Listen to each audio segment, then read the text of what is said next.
In this guide, I'm going to show you guys how to fix Roblox stuck on joining server screen.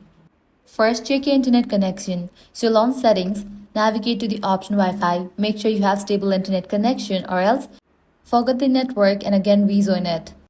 Likewise, toggle on for the option airplane mode and then wait for a few minutes and then disable it. This will refresh your network.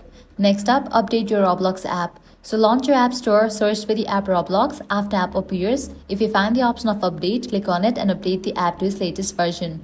With these, your problem might be fixed.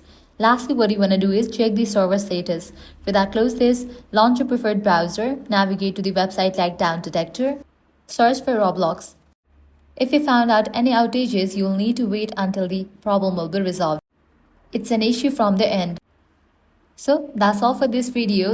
This is how you can fix Roblox stuck on joining server screen. If this guide helped you out, do not forget to like, share and subscribe. Thanks for watching.